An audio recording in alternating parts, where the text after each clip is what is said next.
Talking about and healing our childhood trauma is crucial because it shapes the way we see ourselves, communicate, and relate to others. Traumatic experiences in our past can really mess up with these things. But as we start to understand trauma better and talk about it more openly, it gives us a chance to heal. Get ready for a roller coaster ride of emotions as we laugh, cry, and maybe cringe a little at the stories that shaped us. So grab your popcorn, kick back, and let's embark on this cathartic adventure together.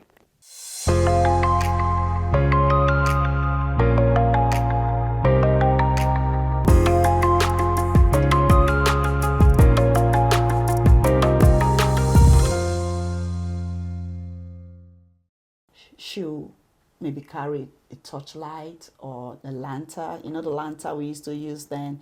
Then you have to put kerosene that has a wick. She will bring it. Yeah, the lentil. Because she has inflicted some marks on me. She'll bring it to check those marks on me. She like, you don't listen. Oh, you got like scars on you. I got scars from the beating. I got scars more than 10 times. From the beating? Oh yeah, that's why I said yeah. Yeah. So she comes, she look at those scars, she like, I don't know why you don't listen when I'm talking to you. Oh, so she's feeling sorry. She feels sorry. Yeah, she feels sorry, but not all the time she feels sorry. Sometimes she's like, well, at that time you deserved it. And when she feels sorry, did she ever tell you, I'm sorry? It's not in their culture to apologize to a child. So the way, that's true. That's very true. It's not in the African culture to apologize to a child. So the way you got to know that your mom felt sorry was when she is talking in that soft tone and showing remorse. She shows remorse sometimes through what she's saying. Sometimes they go out of their way to buy you something. Sometimes when you do something silly again, they just overlook it. It's not as if they don't want to do it, but different areas you bring together. And as an adult, as an adult, I look back and I'm like, she did the best she could do with the level of education she has to raise a child. That's what she has done. And that is very easy for me to forgive. And the other way to show that I truly forgive her, I won't treat my children the way she has done. That means I've really forgiven her and I've forgiven that episode.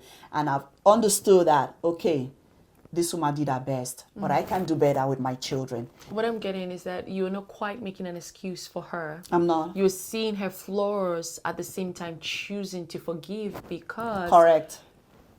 That was the frame of reference she had. She didn't have any frame of reference that could have taught her any different. Exactly. So correct. That's exactly how it is.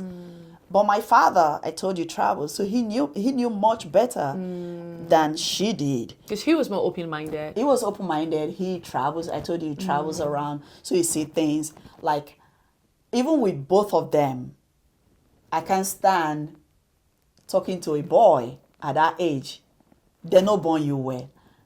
It means you are not of noble birth. You dare not try. At what age? Even when I was leaving secondary school at 18. Oh, you can talk to a boy in front of your parents. I don't know. When you were 18. I don't even say that I had a boyfriend. So the fear of teenage pregnancy was what made parents to be like that, not just my mom. Parents of that generation, you dare not. Don't forget, a generation before me, they chose husbands for them. You dare not bring in a man into the house and say, I'm getting married. What did he say? It's not culturally a thing with African. A husband is chosen for you. So it was almost spilling to my generation, but it stopped. But we also don't have the liberty to be talking to a boy at a certain age. You can do it when you're in the university, which was why a lot of us wanted to go to school, because then we can unravel what we have in us. But still in your parents' house, no, it's not a topic. It's a forbidden topic. It's a forbidden topic. So there was this particular day, I went to get water, and it was running late.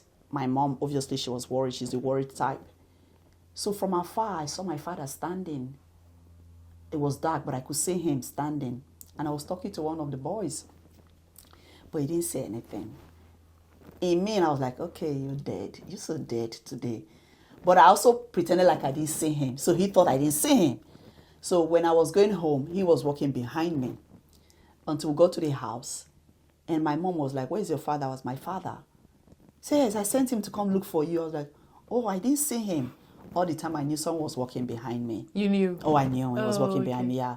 So he kept throwing stones. I didn't turn. I already knew he was there. So when my father walked in, my mom was like, she didn't know that you came to look for her in that pitch. Yeah. And my father was like, I didn't want her to be embarrassed.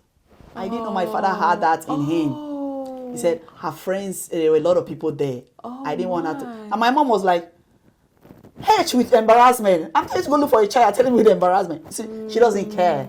Yeah. Aha. Your dad was more sensitive Was very about, sensitive, you know, how would this make her feel? How would this make her think? Oh, I see. Exactly. So you can see why till today we still discuss things with us. Yeah. So you're able to be yourself around your father without 101%. Gotcha. 101%. 101%. Wow. Even to this day, he if I still go home today, he's still gonna make dinner for me. To this day. He showed me a lot of things too. So give us a day in the life of young Rita before 19. What was the day in your life like, you know, when you were in middle school? Because before 19 you were in middle school, and even high school, you were in high school too. So give us, you know, just pick one day, a day in your life, a day in the life of young Rita. What was it like? For school days, I wake up in the morning, 6, and have my dad drop me at school because I had to take 3 transportations to get to school. It was very far away from the house. And then I was in high school, and it was all girls school, and I have to come back home on myself. So your father would drop you so that you don't have to take 3 different transportations? Because it's close by to his work. He's on the same route to his workplace. So I have to come back home myself. And when with 3 transportation, 3 different... 3 different transportation.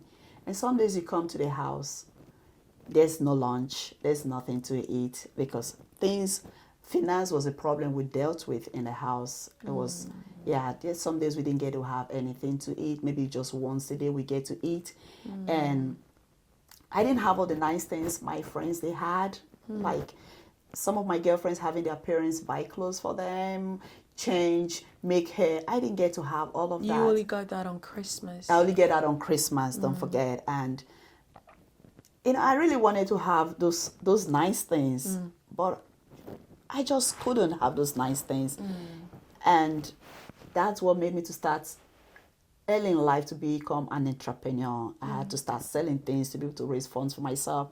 Remember, I did not get the funds outside. I have to prove where I get the income from. Yeah. At what age were you then when you became aware that, you know, we do have, we are not like financially sound, or we are not able to, you know, provide all of our, you know, meals or basic needs? At what age did you become aware of that? As early as primary school, I became were aware of that because okay. it's a situation in the house.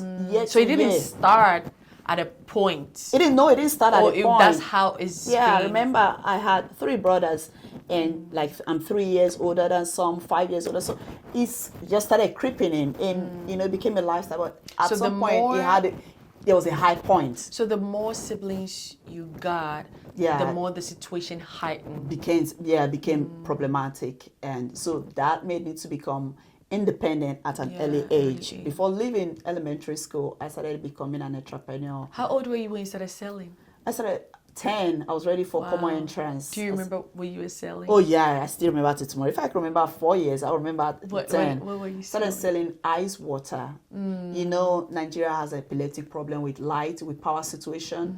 So you have, and people always, and you know, the weather is always hot all year round. Summer. So you have, summer all year round. So, and having ice water was what people usually look forward to. So you ice it in the house, you tie it in bag. transparent nylon bag, Yeah. and you hawk it, maybe in a marketplace or in a very busy place. We I have started that with that. in my country. So too. I started with that. That's how I started, and then it moved on to. So this started as a family, like, was someone helping you? Because at 10-year-old, will you do all of that yourself? Yeah, because I wanted those things that those girls they had. Yes. So you put the water in the bag yourself, like no one was helping you No, do it. I'll do it So when you myself. make the money is yours? The money is mine. I'm able to get things that I wanted. Oh, at 10 years old. At 10, yesterday at 10. Because don't forget, I couldn't talk to a boy at that age. And if I wanted to bring money, I have to show where I got Yeah, that where money you got it from. Yeah, so that made me to become financially independent, and it had a very negative side. In as much as it made me.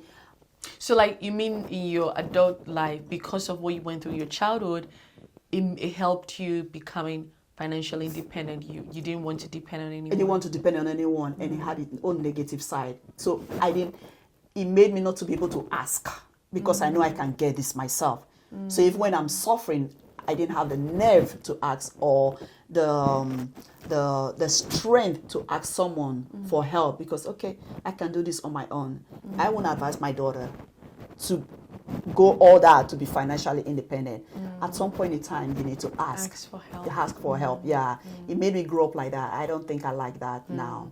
When you saw your friends having, the things, being able to eat 3 meals a day, having fruit, having snacks, what was young Rita thinking of? Or knowing that we've closed from school, I'm going to go home and there's no lunch. You get to a situation, you become a part of you. You just become numb to it. Become numb to it as a word. Becomes your normal. Yeah, you just know, okay, this is it. This is it. You know there is no miracle coming out of this circle. This is the situation, this is how things are. So some days I come back from school, I go hawk in the motor park where you have people traveling. Sometimes my mom engaged in different petty trading. I go out on the street to hawk for her.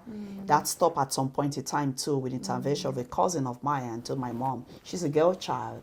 Don't send her out there again. That's how the hawking stopped. Then in the street, I still go out with my younger brother. We did that for a very long time. What did you do with your younger brother? The same water business. Okay. Yeah. It didn't get better until I left home. Yeah, it didn't get better until I left home. So you don't remember eating a three meal a day? It wasn't possible. It could just be morning and evening. In the evening, sometimes it's a struggle. We just put whatever we have together to eat. And sometimes you just go to bed without food, because and some days are really better. Oh, it will just come in. So it became the norm. We're like, okay, this is it. So snack was not part of snack. I didn't think there was a word called fruit. Remember, I told you could you pluck could all of that. So that was there. So we didn't think that fruit was a part of diet, because we had access to it. You go to the bush, you pluck pawpaw, you pluck mango, pluck cashew. You can buy that like 50 kobo, which is a Nigerian money. So it's easy to get access to that. But snack, that was like when an uncle comes in and give you money, or an auntie comes in and give you money, you're able to get some of these things from school. Things like some of those snacks we brought from Ghana that I told you we call long life. Yeah. So these are little things, or buying ice cream in a transparent bag. But those other luxurious snack, no, those were people for the wealthy family. We felt okay. Even to the extent when you see a family having sliced bread and butter, like, oh, they are so wealthy. They are so wealthy. You mean they eat egg in the morning? Because this food is for privilege. You can have access to that. Oh, so bread and butter, and then egg. Bread and butter, egg, and tea when in the morning. When you see people eating that, so these you are think people that are they are very, more it signifies wealth, richness. In a general term, not even in my household. In a general term, yes, that's how you are able to like in some part of Nigeria. You mean if you go into Nigeria now and you throw this question out, and like you see a family in the 80s and 90s having bread and butter, egg and tea in the morning, what does that tell you? A lot of people are going to tell you, those are very rich people. It signified wealth, yes. Or people having timetable, full timetable in their house. Really? You just whatever you want, whatever you have access to, that's what you eat. Because you know you're never able to accomplish having a full timetable. Because you need money to do that. So only few families were able to do that. Other families, it was from hand to mouth. Whatever you have on the table is what you're gonna eat. Yeah. It also like signifies how in life we all have different struggles. Is that in my home, I remember like food was not a thing at all. In fact, I didn't want to eat the food. I wanted maybe something else. I wasn't an eater. And so growing up, what I remember is that a lot of the times we will have, so let's say if it's for dinner, we'll have more than one option for dinner. So maybe 2 different food options or 3 different food options because my mom would want us to eat. So if we have options, then she knows that, okay, if you don't like A, you're going to like B, or you're going to like C. But then sometimes I will not eat that. And I remember this very well because I spoke about it in therapy, where my aunt, we have aunts that live very close by. So sometimes in the evenings, we'll go to them or they'll come to us. And my mom and her sisters, they love to sit outside and just chat. And then me and my cousins would be playing or something like that. So I remember on this day, I was sitting outside with my mom and one of her sisters.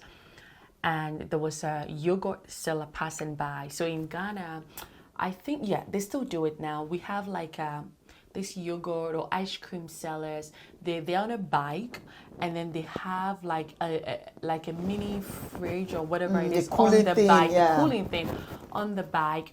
And then they also have like meat pie or rock buns or something that you can pair with the yogurt or fat milk or whatever you're getting from them. So I remember telling my mother that I wanted yogurt because again, I wasn't an eater. So my mom just wants something in my stomach. So she negotiated with me. She was like, okay, I will only buy the yogurt if you have a pie with it, if you have meat pie with it, or if you have rock buns with it, because that way I get full. And I remember my aunt pinching me so bad. Like, I remember that so well. She pinched because I was sitting in between them, or so sitting by my mom, and my aunt just stretched and pinched me and said, why won't you eat? Like, she was just, shouting at me, why won't you eat? And she was telling my mother that don't buy it for her. Don't be buying these things for her. Let her eat food, blah, blah. And I remember this because it made me feel like, as an adult, I felt like she was trying to tell my mom or trying to teach her how to raise me. Of course, food may not have been a problem in my home, but we had other things that were problems, Coming back to you, talking about you knowing that not eating 3 times a day became your norm. So you were not even expecting it. You were not expecting snacks or anything like that. So on school days, you say you go to school, come back from school. Tell me, let's go from there. So you come back from school and you go hawking, like I said, the ice water thing. And, I'm able to make some money on my own, get the things I want. I'm able to get these snacks, which you can get from school, because then we felt, okay, the whole idea of snacks is for school. It's not in the house. I didn't think you could keep snack in the house and start eating. That was so much privilege that we didn't think about. So you do that and you come back home. And being a first child, there's so much expectation on you. There's house chores to be done. You have to be prim and proper. When certain things are not done by the younger ones, my father have to make me do them.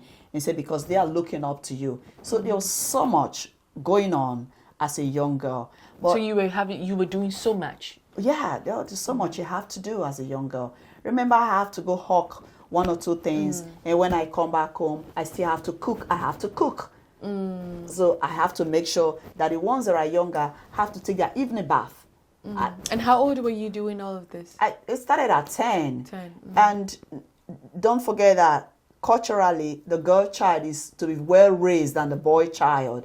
Because the girl child is going to get married. She has to be a good wife. So she has to know how to do things around exactly. the house. So that's the way that my mom felt, that she has to raise me up, so she makes me do a lot of things.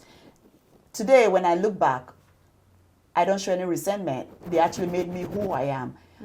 They made me more independent and handy, very handy, because, of how she raised me. Do you think you could have still be independent if the situation was different? I don't think I will know that answer, because this is the only life I have known. I have not tried the other life. Maybe it made me better or different, but this is all I know. This is what I've been. Okay. So this life made me very resilient and let me know that I can do it. It made me stronger. And so the whole process of lack in the family made me more contented as an adult than being a greedy person or a covetous person, because I learned to live within my means. My mom doesn't ever forget to tell me that, use what you have. Use what you have. You don't have to borrow. You don't have to ask. Use what you have. No matter what it is, use what you have. She always has to drum that into me. And growing up, that also helped me. I have to use every resources within my availability, within my environment to survive, because that's how I grew up. And I can attest to that. You are one content person I have met. No matter what you have, you really do know how to use what is within your means. I've seen that. That's not just something you're saying, but I've seen that myself too. Yeah. So when I look back, I'm happy. But that I didn't have those nice things my friend had, it's quite sad. Well, you are okay, got you. That's okay. Yeah, it's quite sad that I didn't have to. So now, being a mother, I won't let history repeat itself in the lives of my children. I won't let them not having the snack that I couldn't have then, Lord. Not letting them go a day without eating 3 times a day. No matter what it is, no matter how hard it is, I would never let them go through that. I would never let my daughter cry to me and say my shoes have holes in them. No, I would never allow that. Your shoes had holes in them at some point?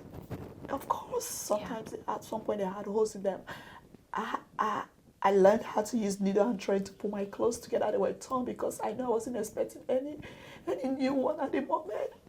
Except I get hands down from aunties and uncles, aunties and friends. But right now, I'm not going to let my children. I think the experience I went through as a child, I learned how to use needle and thread to,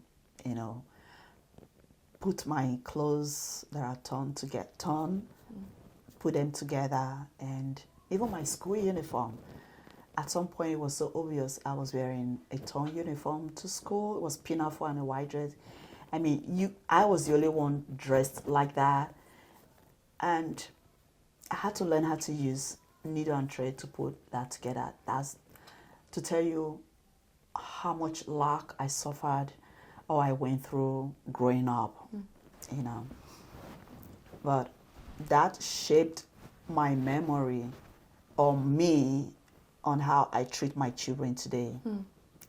That experience really helped me. They don't have to suffer to be able to get things that they want. No, it shouldn't be. Can you share with us a moment in your childhood where you felt scared or vulnerable? Yeah, there are lots of it. I'm trying to pick the one that's very most appropriate for a time like this. So I knew, I told you, myself and my dad, we're very close. And my mom was the type that you have to dot all your I's and cross your T's. That doesn't mean my dad at some point in time was also not the disciplinarian. He too was. He had a very special cane. We used to call it kuboko. It was made from cow skin. It was very tough. So one of that stroke is 1. But he seldomly does it. So there has to be a reason for it. It has to be something like you've done that, like, oh no.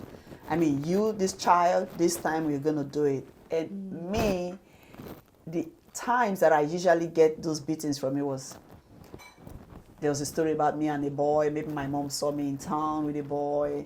Or there was something terrible that I did around the house. So the one that I really remember that I think even if I'm 200 years old, I would take to my grave was this one. I left secondary school at 18.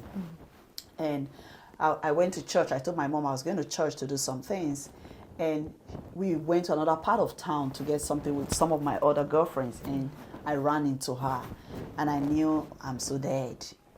She didn't see me in a compromising situation, but the fact that I was at a different location, and when I go home very late. You didn't go to the location where you told your mom you were going. You went to a different place. Was it different? Because I moved from that location, and we just moving around. We weren't really doing much in church. We're like, okay, why are we just sitting there? Why don't we just go out and do one or two things? So it's not, we're just strolling around. And I also got home late that day, because by the time we finished, it ran late into the night, and my dad was waiting for me. And he gave me a beating I will never forget. I was late in the night, and by time it was daybreak, I had scars, long stripe ones on this arm here. It was so bad that at some point my mom felt bad too. It was really bad. And I was so angry at that time that wherever I was going out, I don't cover it. I just let people see it. I was not ashamed of it. I was like, I'm going to let people see it. So I usually go out wearing armless. And there was this day I was walking down the road, and this guy, horticulturist that deals with flowers and all of that, he saw me, and he just couldn't hide it. And he was like, hey, you this girl, come here. And he said, who did that to you? And I was like, this? He said, yes. I said, my father. Your father? Your father did that? I said, yes. And I was like, no, you don't do that to a girl child. No, what did you do?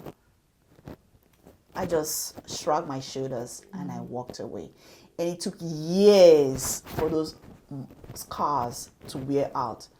Yes, it took years. It was deep. It was really deep. It was on this arm and on this arm. It took years for it to wear out. And I think that was the last time my father ever did that, because he too saw it. I was like, this was bad. And I also didn't wait for it to happen again, because at that point, he traveled on one of his trips. Before he came back, I just packed my load and I told my mom I was leaving home. And she said, How old were you back then? I was 19. Oh. And I told my mom, I'm leaving home. I'm going to live with your brother, my mom's brother in Lagos. And I just boarded it. Was that what triggered you to leave home? Yeah, because I'd already gone with her. Gone with him that same year to stay with him during the Easter break of April. I stayed like a month. Your mother's brother. Yes, and I came back. But this time around, I already knew the way to Lagos. I already had an escape route, you know. And so when that happened, when your father beat you like that, beat me like that, I was like, no, this has to stop. And I took matter into my hand, and I just packed little belonging that I had, and I left. Do you think that now that you're a parent, there are points where parents discipline out of anger, and there are also points where they discipline out of love? Do you think that as parents, there is difference between discipline out of anger and discipline out of love, and would they look different? They are very different. The other one is very deadly. Out of anger is very deadly. You might be killing a child, is bleeding, you're still going ahead because you're angry, you're not seeing it. And at some point, you're not even explaining to the child what that child has done, because you're angry. It overshadows your sense of reasoning, and it just make you go to the extreme. And that's why you see things happen out of anger when you're disciplining a child, maybe hitting a child, because you are not focused, you are just angry. But out of love, you're able to sit that child down. You're able to explain to that child. You're able to let that child know what he or she has done. And when you discipline that child, you do it out of love. Because why? Because that child already knows, okay, this thing that I'm done, this is why I'm being disciplined, not out of anger. The child is able to separate that. What made you think as toddlers, when you discipline a child out of love, the child comes back to you? But when you discipline a child out of anger, he or she runs away from you when she sees you. They are able to tell apart. They know, I didn't, because when you do it out of anger, the level at which you discipline that child is way, way more than what that child has done. That's how you know that this is way too much. So at that time, when I got that discipline, it was out of anger. That you, this child, you don't just listen. It was way out of anger. Probably maybe a lot of things was going on in his mind that, warranted all of that. So it was more out of anger. But now that I'm a mother, oh, no way, I'm not going to do that. No, I'm never going to discipline my children like that. So that made me to run from the house. I'll call it run. Before my father came back from his trip, I told You my were mom, gone. yeah, I'm going to live with your brother. And she was like, are you sure? I said, yes, I'm going to. And my mom, immediate younger sister, I remember the one I told her I look up to, she too was also in Lagos at that time. So it was about the two relatives I had in Lagos. And that was it. That was how I came to Lagos. And I never went back to Benin to live except to visit. I was always going back to Benin to visit, but I never went back to like, okay, I'm coming back home. To this day, I never did. Never did. No, I never did. So now moving forward to your life after 19, or your life 19 and above. And I'd like to ask you this, and you could answer this from any stage of your life or any age. When Rita was young Rita, do you remember what her definition of love is? Could you remember what you thought love was at that time? I don't think I can define it at any point in time, except now that I'm older. So you don't think you could? You don't think that young Rita could define what love really what love- is? okay. Yeah, I don't think I could define. So now that I'm with older, your experiences and knowledge, what is your definition of love? bonding, having that level of that gut level of relationship with someone that it doesn't necessarily mean it has to be intimate in the sexual sense of it. It can be intimate in another dimension, as in having that bond, that gut level, having, you're fond of this person. You I don't want to use the word love. You're so fond of this person that this person is so much into you. You're so much into that person. Your memories about that person doesn't ever fade. It refreshes. Every little thing, like, oh, I wish this person was here. I've seen that in some ladies, how they talk so much about their mom. So I could tell that they really love their mom at some point. 2 ladies, 3 of them, I've seen that. That when I go that memory lane because I've had experience with these ladies, I'm like, I wish I had this with my mom. I wish. So now that I can say these people, they so much have love with their mom. That's so how I can define it to be. With these ladies you've experienced and the way they talk about their mom, and you wishing that you had this, you had something different. You didn't quite have what they had. Young Rita, did she feel loved when she was a child? Because it's one thing for someone to love you, and it's another thing to feel loved. Because sometimes parents will either say or do things to show love, to demonstrate love. But does the child feel loved? So did young Rita feel loved? So from this point, if I go down memory lane, I'll say, yes, I was loved. They did everything they could to raise me as a child. But in that time, did you feel? In that time, if I define at that time, because of the discipline I was going through, I felt hated. I felt they hated me, you understand? So right now, at this age, I'll be able to define it that they loved me with how much, that's the best way they could show it. So it is at this age I could explain that they loved me. Yeah, they never abandoned me. Yeah, they did what they could to take care of me. They provided for me. Maybe the discipline was just too much. At this age, I could say, yeah, it was just too much. I mean, it was just totally out of it. But I won't term that hatred. I won't call that abuse. No. Not feeling love does not mean that you were abused. Not feeling love does not mean you were hated. That's not what it automatically means. I think that not feeling loved means that, for example, when someone hugs me, I grew up receiving a lot of hug. And right now, like my biological father, I got to know my father when I was 15, my biological father.